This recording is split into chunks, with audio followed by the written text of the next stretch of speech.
Bismillahirrahmanirrahim. Assalamualaikum warahmatullahi wabarakatuh.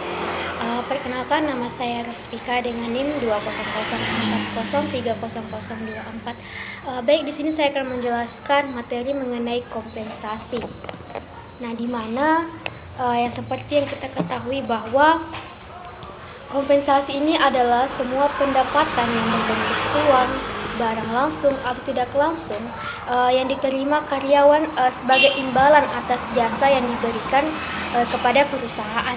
Nah, kompensasi ini juga biasanya disebut sebagai penghargaan atau dapat juga didefinisikan sebagai setiap bentuk penghargaan yang diberikan pada pegawai sebagai balas jasa atas kontribusi yang mereka berikan kepada organisasi atau perusahaan tersebut. Nah, adapun tujuan dari kompensasi itu sendiri, yang pertama adalah menghargai prestasi karyawan, kemudian yang kedua menjamin keadilan gaji karyawan, kemudian memperoleh karyawan yang bermutu.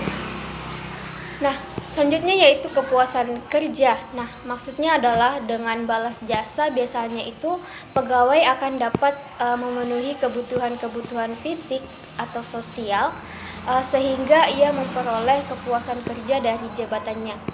Kemudian motivasi jika kenapa saya katakan tujuan dari kompensasi itu adalah untuk memberikan motivasi terhadap karyawan.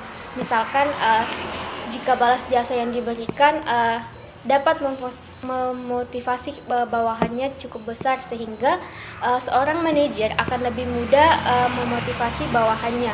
Kemudian disiplin. Nah, tujuan dari kompensasi yang terakhir adalah disiplin. Kenapa saya katakan disiplin? Karena dengan pemberian balas jasa yang cukup besar, maka disiplinnya pegawai itu akan semakin baik pula sehingga mereka akan menyadari serta menaati peraturan yang berlaku.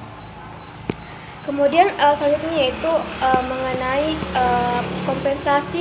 kaitan kompensasi dengan kinerja.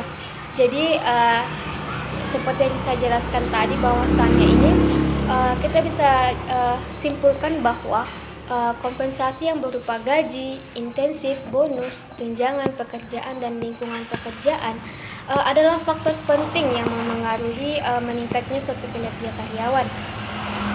Semakin besar kompensasi yang diberikan perusahaan kepada karyawan, maka akan semakin tinggi usaha para karyawan untuk meningkatkan kinerjanya. Jadi dapat disimpulkan bahwa kompensasi ini tuh sangat berpengaruh besar terhadap kinerja karyawan itu sendiri. Kemudian kompensasi ini sangat berpengaruh terhadap motivasi kerja karyawan, di mana apabila pemberian kompensasi ditingkatkan atau dinaikkan, maka motivasi kerja karyawan juga akan semakin meningkat, sehingga hal tersebut dapat meningkatkan kinerja karyawan untuk mencapai tujuan perusahaan cepat tercapai.